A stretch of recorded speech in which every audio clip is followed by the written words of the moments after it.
Here now with reaction, author, columnist David Limbaugh, pollster Frank Luntz, and from the Tea Party News Network, Scotty Hughes is with us.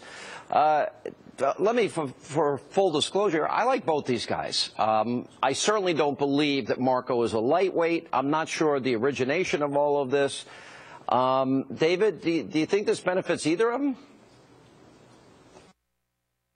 Well, no, I don't. I don't think it elevates Rubio to get in this kind of a contest, and I don't think it helps Donald Trump. I think what helps Donald Trump is to be himself in terms of attacking the establishment and attacking political correctness, but not these personal attacks. He needs to curb himself on those, not because they're untoward or because I think they're silly. I think the electorate will think it's silly and detracting from the main message, which is Obama and the establishment are destroying America.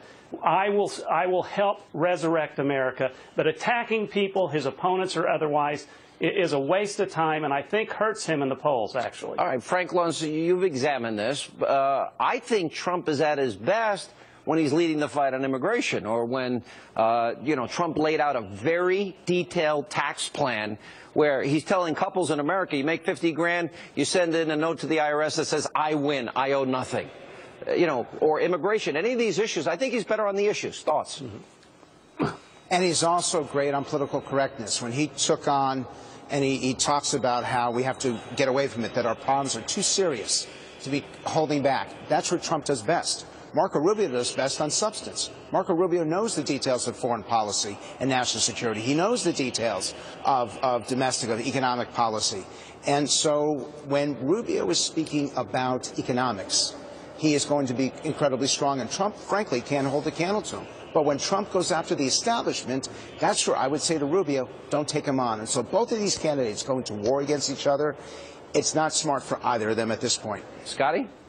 Well, the thing is, you have to remember, and this is something that we talk about the language, Trump is coming from a business background. Rubio is in politics. There is no more of a sensitive, Spanx-wearing, PC-correct crowd industry than politics. The exact opposite is business. Business doesn't care about it. It's a dog-eat-dog. Sean, you know this.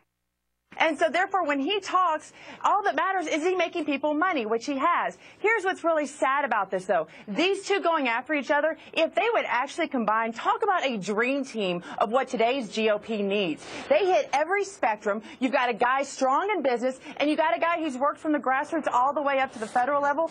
Put the two of them together, and we have a dynamic team. Marco had maybe the best line in the last debate when he pinpointed Putin's a gangster, and this is what he's going to do in the next few weeks, and it's all unfolding, and it's all becoming reality. All right.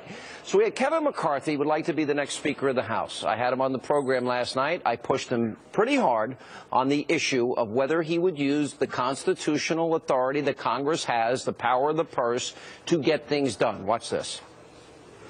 Here's what every conservative wants to know. Yes. Are you willing to defund Obamacare and use your constitutional authority? Are you willing to use the power of the purse to defund Planned Parenthood? Will you use the power of the purse to stop the power grab of this president through the use of executive amnesty, ignoring our laws and our Constitution?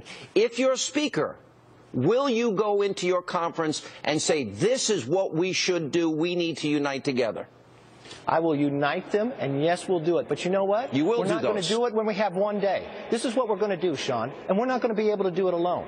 We're going to put a strategy together, just as we do a select committee on Planned Parenthood.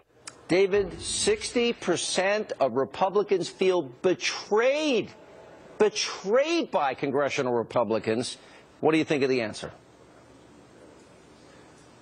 Well, in the first place, it seems to be moot, because I think Boehner's already trying to work a deal on Planned Parenthood before he goes out. And I'm a little skeptical about McCarthy doing the kinds of things he says he will do. However, since Boehner did get sheared, he might be listening, and it is the entire Republican base is disgusted with what's going on. I think people like McCarthy are listening to that, and they are going to make some show. I wrote a column about making the point that the Congress should shut the government down and finally use their bully pulpit to go after Obama and point out that it's he who is insisting on the government shutdown over Planned Parenthood, which is a vicious abortion factory and killing machine. Frank. Surely we can win that battle, and surely we shouldn't be afraid of losing the presidency in 2016 over an issue that will resonate with the American people. Frank? And the base. I feel betrayed. You do focus groups. You're hearing this every day.